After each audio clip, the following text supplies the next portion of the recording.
You're 32, maybe 35.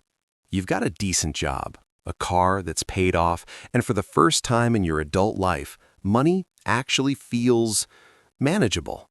Not abundant, but manageable. You're making solid income, enough to breathe a little. And honestly, after your 20s, when you were figuring out who you were and eating instant ramen 3 times a week, this feels like you've made it, like the hard part is over. But here's the thing that nobody really talks about. This is actually the most dangerous decade financially. Not because you're broke, because you're comfortable. My name is Nick, and I spend way too much time thinking about money, human psychology, and why some people seem to glide through their financial challenges, while others, despite making really good income, end up trapped in the exact same financial stress at 50 that they had at 30. It's bizarre, honestly. Same job title, same salary range, but they're stuck. And when you actually dig into their decisions, not the big, flashy ones, but the quiet ones, the ones nobody warns you about, you start to see a pattern. In your 30s, you think you've got time. You think you'll handle the big stuff later. But that's the trap, Because it's not the big decisions that kill your financial future. It's the small daily habits, the things you decide to ignore, the conversations you never have, the years you waste thinking, I'll start next year. And that's what this is really about. In the next few minutes, I'm going to walk you through some of the quietest, most dangerous financial decisions men make in this decade, the ones that echo for the next 30 years. And I think you're going to recognize yourself somewhere in here, maybe more than once. There's this phenomenon, right? And I don't think we talk about it enough. It's called lifestyle creep. And in your 30s, it becomes almost hypnotic. You get a raise. Say you go from $60,000 to $75,000. That's a real jump, and honestly, it feels huge at first. You buy slightly nicer coffee. Maybe you upgrade your apartment. You're not being reckless. You're just enjoying the fact that you can. You're not eating instant ramen anymore, and that feels earned. That feels good. But here's what happens next, and this is the sneaky part. Your mind recalibrates. Within about 3 months, your new salary becomes your baseline. It stops feeling generous. It feels normal. And suddenly, you can't remember how you lived on $60,000, because you didn't. Not really. You lived on $62,000 or $65,000 of it. The difference just evaporates into little upgrades in habits. I watched a friend go through this. Let's call him Marcus.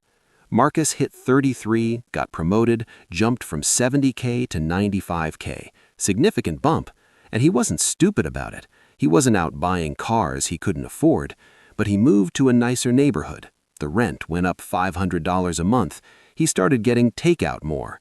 Maybe $200 a month instead of $80. He bought better clothes, because at this stage of life, you kind of feel like you should look the part, right? Within 2 years, he'd added about $1,200 a month in expenses. Not conscious, extravagant spending, just living up to his new salary. And the dangerous part? He'd never actually built any buffer. He wasn't saving more. He was just spending more. And I think in your 30s, this is dangerous because you think you still have time to fix it. You think, oh, I'll tighten up at 40. I'll get serious at 45. But the thing about compounding, and this is important, it doesn't just apply to money, it applies to habits too. If you practice lifestyle creep for 10 years, it becomes incredibly hard to break. It becomes your identity. The actionable thing here is simple, but it's not easy. When you get a raise, automate at least 50% of it going straight to savings before it ever hits your checking account. You can't see what you don't see. And yes, enjoy some of it. You should. But be intentional about it. Don't let your lifestyle drift upward on autopilot. Okay, so this one is maybe the sneakiest one on this list. And it's because we've been culturally conditioned to believe in something that's actually really, really dangerous. The concept of good debt. You hear it everywhere. Your parents probably told you this. Financial advisors definitely say it. Student loans are good debt. A mortgage is good debt. These are investments in yourself. And look, technically, the math can work out. A mortgage can be a smart move. But here's what nobody mentions. The ease of taking on good debt in your 30s is what destroys your future. Because a mortgage feels responsible. A mortgage feels like an adult move. And in your 30s, you're trying to feel like an adult, so you take it. And maybe the mortgage is fine, but then, and here's where it gets dangerous, you've now got this massive monthly obligation. You've got $1,500 in mortgage payments, let's say. That's locked in. And suddenly, you're less willing to take risks. You're less willing to change jobs, even if a better opportunity comes up. You're less willing to start something. You're locked in. And then you layer on top of that, because you've got a house now, you need furniture, and houses need maintenance. And you've probably also got student loans still hanging around from your 20s, maybe $15,000, $30,000, whatever. Maybe you've got car payments. And suddenly, you're not drowning, but you're not breathing easy either. The real danger of good debt is that it's so easy to justify. You can tell yourself a story about why it makes sense. You can point to the interest rate and say, well, that's not that bad. But what you're not calculating is the opportunity cost. What you're not measuring is what you could have done if you weren't servicing all this debt. I know someone, we'll call him James, who took out a mortgage at 34. Nothing crazy. He got a nice 3.5% rate, thought he was golden. But between the mortgage, his student loans, and his car payment, his debt service was eating up 42% of his gross income. Not net income, gross. That's insane. And he's stuck. He can't leave his job. He can't take a sabbatical. He can't really breathe. The thing you need to do, honestly, is just be really careful about what obligations you're taking on in your 30s. You don't need a house right now. I know that sounds insane in a culture that tells you home ownership is the ultimate goal, but you don't. You need options. You need flexibility. You need to be able to make decisions based on what's right for you, not based on what your obligations allow. If you're going to take on debt, have a real plan to pay it off, not eventually, like an actual timeline. And don't let the word good seduce you into thinking the debt doesn't matter. All right, here's something really interesting that I think deserves more attention. Most men in their 30s have some kind of retirement account, maybe a 401k through their job, maybe an IRA they opened once and forgot about. And here's the thing, they leave it on autopilot. They're putting something in, maybe enough to get the employer match, maybe not, and then they just never look at it again. And on the surface, that seems responsible, right? You're saving for retirement. But the dangerous part is that you're not actually making any decisions. You're just letting defaults happen. Here's a really concrete example. Let's say you're contributing 3% to your 401k because that's what your employer matched. You're in your mid-30s now. You've got maybe $50,000 in there, which feels good, but your portfolio is probably in some kind of target date fund, which is fine for a baseline, but it might not be optimal for your situation. More importantly, you're probably not thinking about tax strategy at all. You're not thinking about whether a Roth IRA might make more sense for you. You're not rebalancing. You're just letting it sit. And then there's the bigger thing. Most guys in their 30s massively underestimate how much they're going to need in retirement. They think, oh, I'll figure that out later. They think Social Security will probably still exist. They think, I don't need that much money to live on. But here's the math that should scare you. If you need $4,000 a month to live on in retirement, that's $48,000 a year.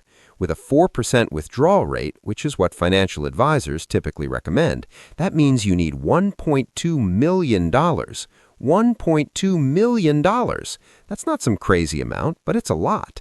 And if you're in your 30s and you haven't been intentional about your retirement savings, you're probably going to fall short. The dangerous decision here isn't that you're saving, it's that you're not being intentional about it. You're not maximizing employer matches. You're not thinking about diversification. You're not adjusting your strategy as you get older. You're just kind of hoping it works out. What you actually need to do is spend maybe 2 hours, seriously, just 2 hours, understanding your retirement landscape. Where are your accounts? How much do you have? What's the investment strategy? Is it actually good? Are you taking advantage of all the tax benefits available to you? Because in your 30s, time is actually your biggest advantage. Your money's got decades to compound, but only if you're being intentional about where it's going. Okay, This one's a little bit different, but I think it's maybe the most important one on the list, honestly. Most men don't talk to their partners or future partners about money until there's already a problem. And by then, you're operating from different assumptions. You've got different money values. You've got different financial goals. And now you're trying to merge your lives around it, and it's just messy. In your 30s, maybe you're getting serious with someone. Maybe you're thinking about marriage or moving in together. And there's this weird taboo around talking about money, like it's not romantic, like bringing up finances means you don't trust them or something. So you don't talk about it. And then later, you realize your partner thinks you should be buying a house and you think you should be investing. Or they've got debt you didn't know about. Or they have completely different risk tolerance when it comes to investments. I watched this happen with a couple I know. They got married at 33, thought they were good, thought they communicated well, but they'd literally never discussed money. And about a year into marriage, it turned out his wife had $40,000 in credit card debt he didn't know about. Not from anything nefarious, she'd just been handling finances separately and hadn't brought it up. But suddenly, all their plans changed. Suddenly, they're fighting about money instead of working towards shared goals. The dangerous decision here is assuming that money conversations can wait. They can't. They're foundational. You need to know before you're building a life with someone what their financial history is, what their values are around money, what they want from life, which inevitably ties into money. Do they want to work forever, or do they want to retire early? Do they care about having kids? Do they want to travel? Because all of this has financial implications, and if you're not aligned on it, you're going to be miserable. And honestly, if you're single in your 30s, this applies to you too. You need to get clear on what your financial goals are, because that's going to shape who you date and what you're looking for in a partner. You need to know if you want to build wealth aggressively, or if you care more about freedom and flexibility. You need to know what matters to you so you can find someone who's actually aligned with it. The actionable part here is just have the conversation. If you're in a relationship, sit down this week. Have a real conversation about money. Not a fight, just a conversation. What's your financial situation? What are your goals? What are you worried about? Where do you disagree? And if you're not in a relationship, do some real personal work around what you actually want your life to look like, because that's going to inform every financial decision you make going forward. Here's one that I think is really underrated, especially in your 30s. Most guys think about their income as this fixed thing. You've got your job, you make what you make, and that's it. And in your 30s, maybe you're making decent money, so it feels fine. But the thing about being in your 30s is that this is your prime earning window. You've got experience, you've got skills, you've got credibility, and you're probably not going to have more time or energy to build something new than you do right now. But because you're comfortable, you don't. You come home from work, you're tired, and you just exist. You don't build anything. You don't create anything that could eventually generate income outside of your job. And honestly, I think this is dangerous because it leaves you completely dependent on that one income stream. If something happens at that job, if you get fired, if the industry changes, or you just burn out, you've got nothing to fall back on. I'm not saying you need to start a startup or anything crazy. I'm just saying, there's usually something you could be doing. Some skill you have that other people would pay for. Some knowledge you could package and sell. Some product you could create. But most guys your age just don't. They think they'll do it eventually, and then they don't, and then they're in their 50s wondering why they didn't. The dangerous decision here is inertia. It's choosing comfort and fatigue over growth. It's thinking maybe next year, when next year is going to disappear just as fast as this year did. What you should actually do, and I'm not saying this is easy, is identify one thing you could build or offer that your job doesn't demand 100% of your attention. One skill you have, one service you could provide. Maybe it's freelance work, maybe it's consulting, maybe it's creating content, maybe it's building something digital that could eventually generate passive income. Whatever it is, spending even 5 hours a week on it could fundamentally change your financial picture by the time you're 50. So here's what I want you to hear, and I mean this. Your 30s are not the decade where you've made it. They're actually the decade where you're being tested. You've got enough money that you can mess up and not immediately feel it. You've got enough stability that you can drift without alarm bells going off. And you've got just enough time left, if you're thinking about a 65-year retirement, that you can make some really big mistakes and not realize it until it's way too late. The dangerous part about being a guy in his 30s is that you're the least likely to admit you need help. You're the least likely to sit down and really think through your financial picture. You're the least likely to talk about it with someone you trust, and you're the most likely to wake up in your 50s and wonder where it all went. But here's the encouraging part, and I really mean this. If you're listening to this, you're not that guy. You're already thinking about it. You're already slightly ahead. And in your 30s, slight edges compound. Really small adjustments to how you handle money, how you think about debt, how you invest, how you communicate about it. These small adjustments are going to be the difference between crushing life at 60 and wondering where it went wrong.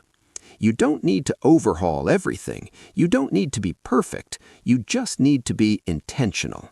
About your spending, about your debt, about your investments, about your side income, about your relationships, about your future.